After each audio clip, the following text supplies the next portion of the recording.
मेरे प्यारे देशवासियों, नमस्कार। मन की बात में एक बार फिर मेरे सभी परिवारजनों का स्वागत है। आज एक बार फिर बात होगी देश की उपलब्धियों की, देश के लोगों के सामूहिक प्रयासों की। 21वीं सदी के भारत में कितना ही कुछ ऐसा हो रहा है जो विकसित भारत की नींव मजबूत कर रहा है। जैसे इस 23 अगस्त को ही हम सब देशवासियों ने पहला नेशनल स्पेस डे मनाया। मुझे विश्वास है कि आप सबने इस दिन को सेलिब्रेट किया होगा।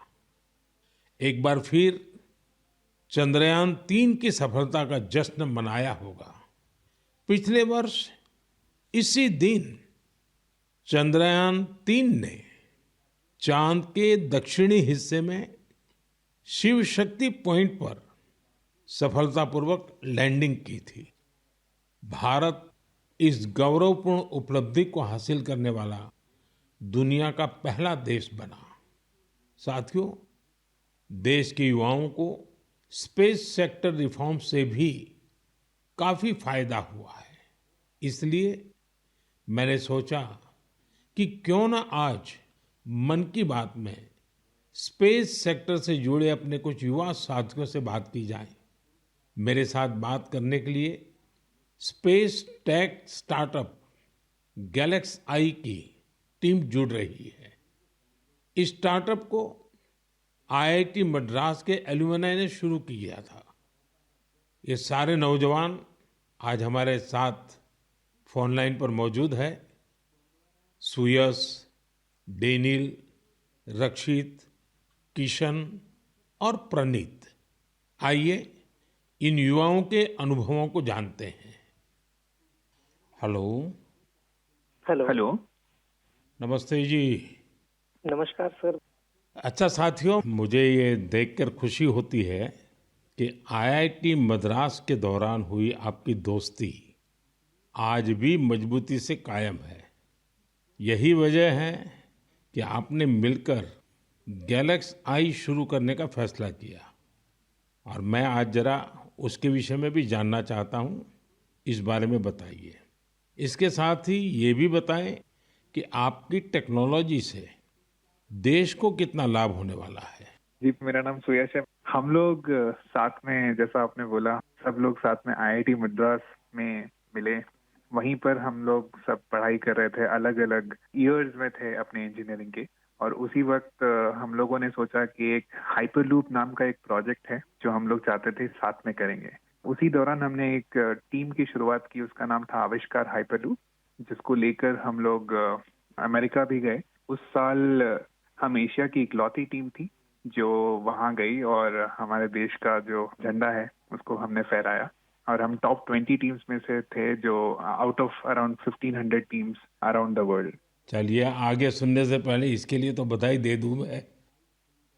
बहुत बहुत धन्यवाद आपका। उसी उपलब्धि के दौरान हम लोगों की दोस्ती काफी गहरी हुई और इस तरीके के कठिन प्रोजेक्ट्स और टफ प्रोजेक्ट्स को करने का कॉन्फिडेंस भी आया। और उसी दौरान स्पेसएक्स को देख के और स्पेस में जो आपने जो ओपन अप किया एक प्राइवेटाइजेशन को, जो 2020 में एक लैंडमार्क डिसीजन भी आया, उसको लेकर हम लोग काफी एक्साइटेड थे।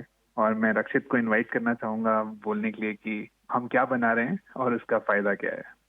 जी, तो मेरा नाम रक्षित है और इस टेक्नोलॉजी से हमको कैसे लाभ होगा मैं इसका उत्तर दूंगा। रक्षित, आप उत्तराखंड में कहाँ से हैं? सर, मैं अल्मोड़ा से हूँ। तो बाल मिठाई वाले हैं आप? जी सर, बाल मिठाई हमारी फेवरेट है।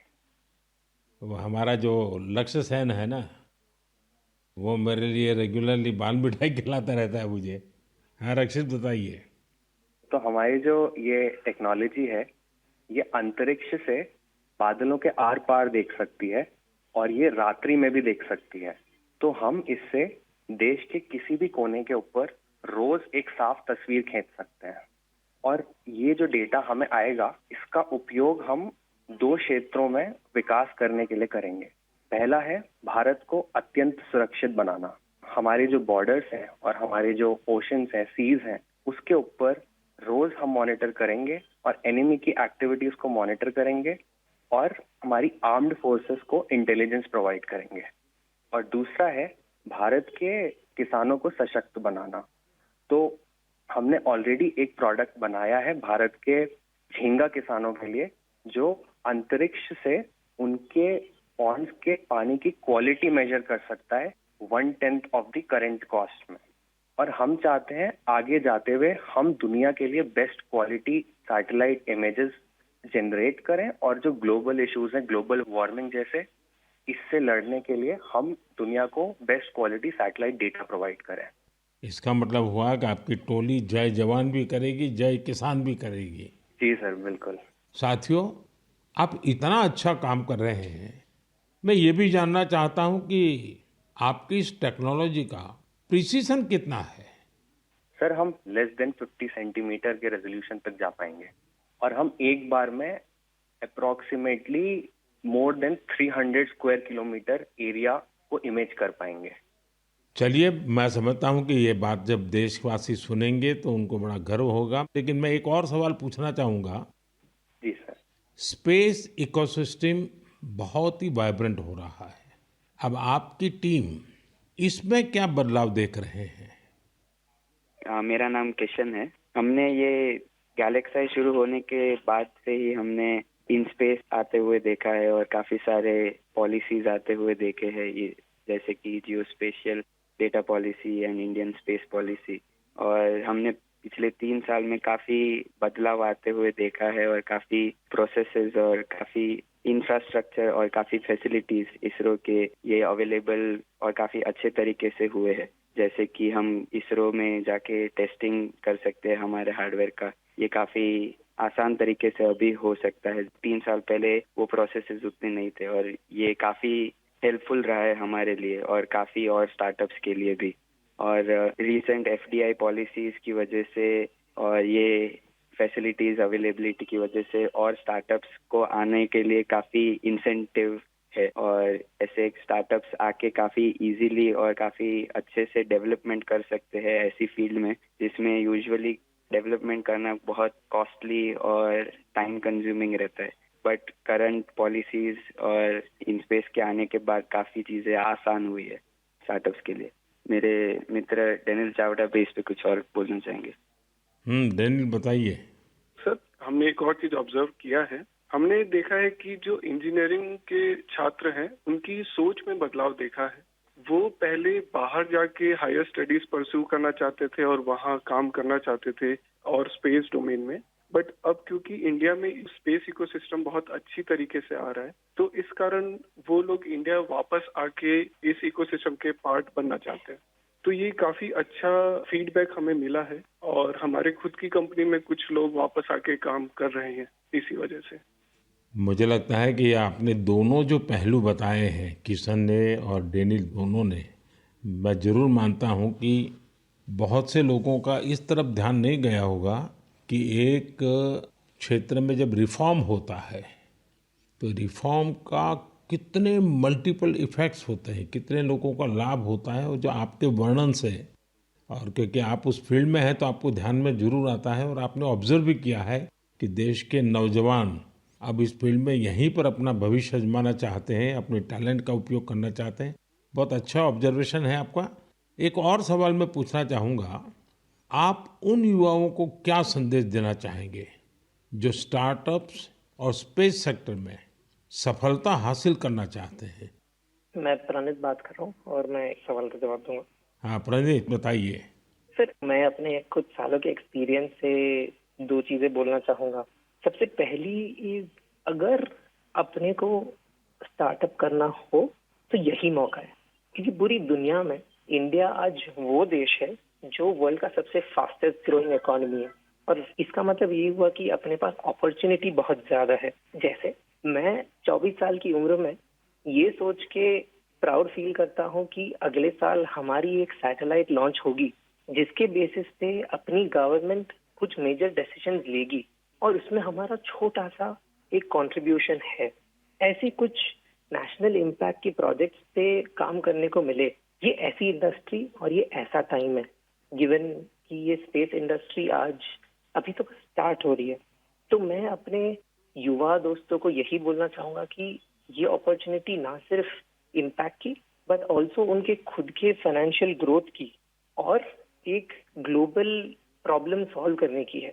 तो हम आपस में यही बात करते हैं कि बचपन में हम ये बोलते थे कि बड़े होके एक्टर बनेंगे, स्पोर्ट्समैन बनेंगे या ऐसे कुछ चीजें होती थी।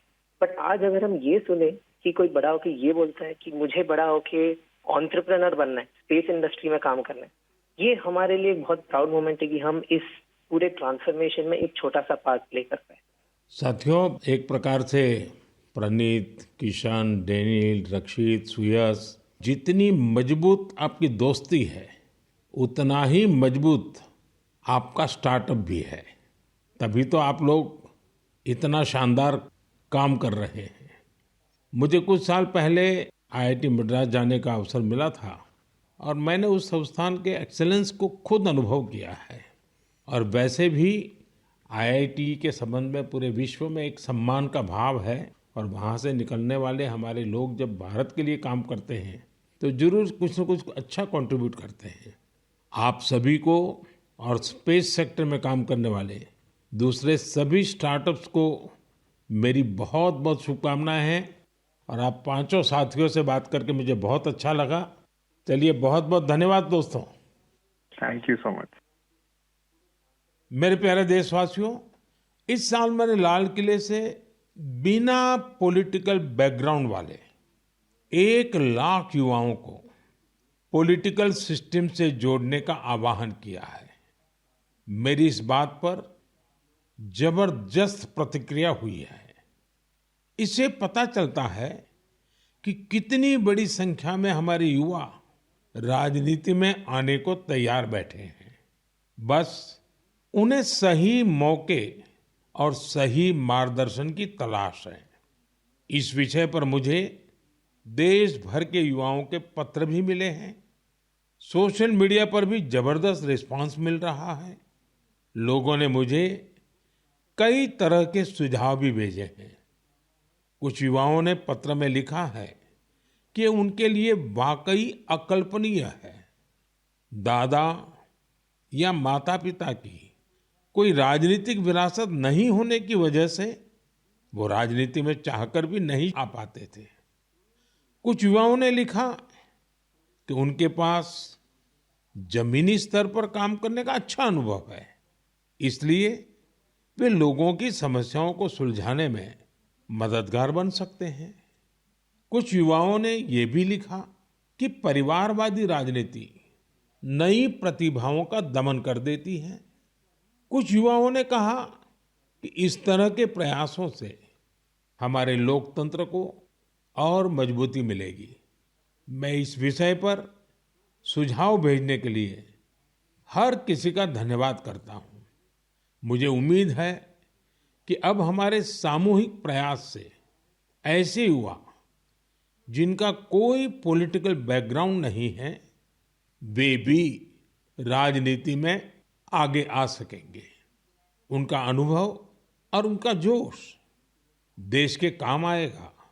साथियों, स्वतंत्रता संग्राम के दौरान भी समाज के हर क्षेत्र से ऐसे अनेकों लोग सामने आए थे जिनकी कोई राजनीतिक पृष्ठभूमि नहीं थी। उन्होंने खुद को भारत की आजादी के लिए झोंक दिया था। आज हमें विकसित भारत का लक्ष्य पाने के लिए एक बार फिर उसी स्पिरिट की जरूरत है। मैं अपने सभी युवा साथियों को कहूंगा, इस अभियान से जरूर जुड़े। आपका ये कदम अपने और देश के भविष्य को बदलने वाला होगा। मेरे प्यारे देशवासियों, हर घर तिरंगा और पूरा देश तिरंगा। इस बार ये अभियान अपनी पूरी ऊंचाई पर रहा। देश के कोने कोने से इस अभियान से जुड़ी अद्भुत तस्वीरें सामने आई। हमने घरों पर तिरंगा लहराते देखा, स्कूल, कॉलेज, यूनिवर्सिटी में तिरंगा देखा। लोगों ने अपनी दुकानों, दफ्तरों में तिरंगा लगाया। लोगों ने अपने डेस्कटॉप, मोबाइल और गाड़ियों में भी तिरंगा लगाया। जब लोग एक साथ जुड़कर अपनी भावना प्रकट करते हैं तो इसी तरह हर अभियान को चार चांद लग जाते हैं। अभी आप अपनी टीवी स्क्रीन पर जो तस्वीरें देख रहे हैं, ये जम्मू कश्मीर के रियासी की है। यहाँ 750 मीटर लंबे झंडे के साथ तिरंगा रैली निकाली गई और ये रैली दुनिया के सबसे ऊंचे चिनाब रेलवे ब्रिज पर निकाली गई। जिसने भी इन तस्वीरों को देखा उसका मन खुशी से झूम उठा। श्रीनगर के डल लेक में भी तिरंगा यात्रा की मनमोहक तस्वीरें हम सब ने देखी। अरुणाचल प्रदेश के ईस्ट कामेंग जिले में भी 600 फीट लंबे तिरंगे के साथ यात्रा निकाली गई। देश के अन्य राज्यों में भी इसी तरह हर उम्र के लोग ऐसी तिरंगा यात्राओं में शामिल हुए। स्वतंत्रता दिवस अब एक सामाजिक पर्व भी बनता जा रहा है। ये आपने भी अनुभव किया होगा। लोग अपने घरों को तिरंगा माला से सजाते हैं। स्वयं सहायता समूह से जुड़ी महिलाएं लाखों झंडे तैयार करती हैं। ई कॉमर्स प्लेटफॉर्म पर तिरंगे में रंगे सामानों की बिक्री बढ़ जाती है। स्वतंत्रता दिवस के अवसर पर देश के हर कोने, जल, थल, नभ, हर जगह हमारे झंडे के 3 रंग दिखाई दिए। हर घर तिरंगा वेबसाइट पर 5 करोड़ से ज्यादा सेल्फी भी पोस्ट की गई। इस अभियान ने पूरे देश को एक सूत्र में बांध दिया है और यही तो एक भारत श्रेष्ठ भारत है। मेरे प्यारे देशवासियों, इंसानों और जानवरों के प्यार पर आपने कितनी सारी फिल्में देखी होगी, लेकिन एक रियल स्टोरी इन दिनों असम में बन रही है। असम में तिनसुकिया जिले के एक छोटे से गांव बारेकुरी में मोरान समुदाय के लोग रहते हैं और इसी गांव में रहते हैं हुलॉक गिबन, जिन्हें यहाँ होलो बंदर कहा जाता है। हुलॉक गिबन्स ने इस गांव में ही अपना बसेरा बना लिया है। आपको जानकर आश्चर्य होगा, इस गांव के लोगों का हुलॉक गिबन के साथ बहुत गहरा संबंध है। गांव के लोग आज भी अपने पारंपरिक मूल्यों का पालन करते हैं, इसलिए उन्होंने वो सारे काम किए जिससे गिबन्स के साथ उनके रिश्ते और मजबूत हो। उन्हें जब ये एहसास हुआ कि गिबन्स को केले बहुत पसंद है, तो उन्होंने केले की खेती भी शुरू कर दी।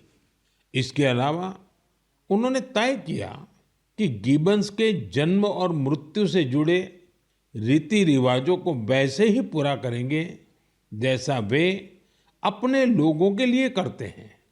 उन्होंने गिबन्स को नाम भी दिए हैं। हाल ही में गिबन्स को पास से गुजर रहे बिजली के तारों के कारण मुश्किलों का सामना करना पड़ रहा था। ऐसे में इस गांव के लोगों ने सरकार के सामने इस मामले को रखा और जल्द ही इसका समाधान भी निकाल लिया गया। मुझे बताया गया है कि अब ये गिबन्स तस्वीरों के लिए पोज भी देते हैं। साथियों, पशुओं के प्रति प्रेम में हमारे अरुणाचल प्रदेश के युवा साथी भी किसी से पीछे नहीं है। अरुणाचल में हमारे कुछ युवा साथियों ने 3D प्रिंटिंग टेक्नोलॉजी का उपयोग करना शुरू किया है। जानते हैं क्यों? क्योंकि वो वन्य जीवों को सींगों और दांतों के लिए शिकार होने से बचाना चाहते हैं। नाबम बापू और लिखा नाना के नेतृत्व में ये टीम जानवरों के अलग अलग हिस्सों की 3D प्रिंटिंग करती है। जानवरों के सींग हो, दांत हो, ये सब 3D प्रिंटिंग से तैयार होते हैं। इससे फिर ड्रेस और टोपी जैसी चीजें बनाई जाती हैं। ये गजब का अल्टरनेटिव है जिसमें बायोडिग्रेडेबल मटेरियल का उपयोग होता है। ऐसे अद्भुत प्रयासों की जितनी भी सराहना की जाए कम है। मैं तो कहूंगा अधिक से अधिक स्टार्टअप्स इस क्षेत्र में सामने आए ताकि हमारे पशुओं की रक्षा हो सके और परंपरा भी चलती रहे। मेरे प्यारे देशवासियों, मध्य प्रदेश के झाबुआ में कुछ ऐसा शानदार हो रहा है जिसे आपको जरूर जानना चाहिए। वहां पर हमारे सफाई कर्मी भाई बहनों ने कमाल कर दिया है। इन भाई बहनों ने हमें वेस्ट टू वेल्थ का संदेश सच्चाई में बदल कर दिखाया है। इस टीम ने झाबुआ के एक पार्क में कचरे से अद्भुत आर्टवर्क तैयार किया है। अपने इस काम के लिए उन्होंने आसपास के क्षेत्रों से प्लास्टिक वेस्ट, इस्तेमाल की हुई बॉटल्स, टायर्स और पाइप्स इकट्ठा किए। इन आर्ट वर्क्स में हेलीकॉप्टर, कार और तोपें भी शामिल हैं। खूबसूरत हैंगिंग फ्लावर पॉट्स भी बनाए गए हैं। यहाँ इस्तेमाल किए गए टायरों का उपयोग आरामदायक बेंच बनाने के लिए किया गया है। सफाई कामगारों की इस टीम ने रिड्यूस, रीयूज और रिसाइकल का मंत्र अपनाया है। उनके प्रयासों से पार्क बहुत ही सुंदर दिखने लगा है। इसे देखने के लिए स्थानीय लोगों के साथ ही आसपास के जिलों में रहने वाले भी यहां पहुंच रहे हैं। साथियों, मुझे खुशी है कि आज हमारे देश में कई सारी स्टार्टअप टीम भी पर्यावरण को बढ़ावा देने के लिए ऐसे प्रयासों से जुड़ रही है। ई कॉन्शियस नाम की एक टीम है जो प्लास्टिक वेस्ट का उपयोग इको फ्रेंडली प्रोडक्ट्स बनाने में कर रही है। इसका आइडिया उन्हें हमारे पर्यटन स्थलों, विशेषकर पहाड़ी इलाकों में फैले कचरे को देख करके आया। ऐसे ही लोगों की एक और टीम ने इको कारी नाम से स्टार्टअप शुरू किया है। ये प्लास्टिक वेस्ट से अलग अलग खूबसूरत चीजें बनाते हैं। साथियों, टॉय रिसाइकलिंग भी ऐसा ही एक और क्षेत्र है जिसमें हम मिलकर काम कर सकते हैं। आप भी जानते हैं कि कई बच्चे कितनी जल्दी खिलौनों से बोर हो जाते हैं। वही ऐसे बच्चे भी हैं जो उन्हीं खिलौनों का सपना संजोए होते हैं। ऐसे खिलौने जिससे अब आपके बच्चे नहीं खेलते, उन्हें आप ऐसी जगहों पर दे सकते हैं जहां उनका उपयोग होता रहे। ये भी पर्यावरण की रक्षा का एक अच्छा रास्ता है। हम सब मिलकर प्रयास करेंगे तभी पर्यावरण भी मजबूत होगा और देश भी आगे बढ़ेगा। मेरे प्यारे देशवासियों, कुछ ही दिन पहले हमने 19 अगस्त को रक्षाबंधन का पर्व मनाया। उसी दिन पूरी दुनिया में विश्व संस्कृत दिवस भी मनाया गया। आज भी देश विदेश में संस्कृत के प्रति लोगों का विशेष लगाव दिखता है। दुनिया के कई देशों में संस्कृत भाषा को लेकर तरह तरह की रिसर्च और प्रयोग हो रहे हैं। आगे की बात करने से पहले मैं आपके लिए एक छोटी सी ऑडियो क्लिप प्ले कर रहा हूं। Titiršuch šigragam gangam idam lakšmanam abrei. Va taip yra skamba. Visi kartu. Satu drištva meditire, navam išvaku nandanach. Titiršuch šigragam gangam, इदं लक्ष्मणमब्रवीत्। साथियों, इस ऑडियो का संबंध यूरोप के एक देश लिथुएनिया से है। वहाँ एक प्रोफेसर विदोनस ने एक अनूठा प्रयास किया है और इसे नाम दिया है संस्कृत ऑन द रिवर्स। कुछ लोगों का एक ग्रुप वहाँ नेरिस रिवर के किनारे जमा हुआ और वहाँ उन्होंने वेदों और गीता का पाठ किया। यहाँ ऐसे प्रयास पिछले कुछ वर्षों से निरंतर जारी है। आप भी संस्कृत को आगे बढ़ाने वाले ऐसे प्रयासों को सामने लाते रहिए। मेरे प्यारे देशवासियों, हम सबके जीवन में फिटनेस का बहुत महत्व है। फिट रहने के लिए हमें अपने खान पान, रहन सहन सब पर ध्यान देना होता है। लोगों को फिटनेस के प्रति जागरूक करने के लिए ही फिट इंडिया अभियान की शुरुआत की गई। स्वस्थ रहने के लिए आज हर आयु, हर वर्ग के लोग योग को अपना रहे हैं। लोग अपनी थाली में अब सुपर फूड मिलेट्स यानी श्री अन्न को जगह देने लगे हैं। इन सभी प्रयासों का उद्देश्य यही है कि हर परिवार स्वस्थ हो।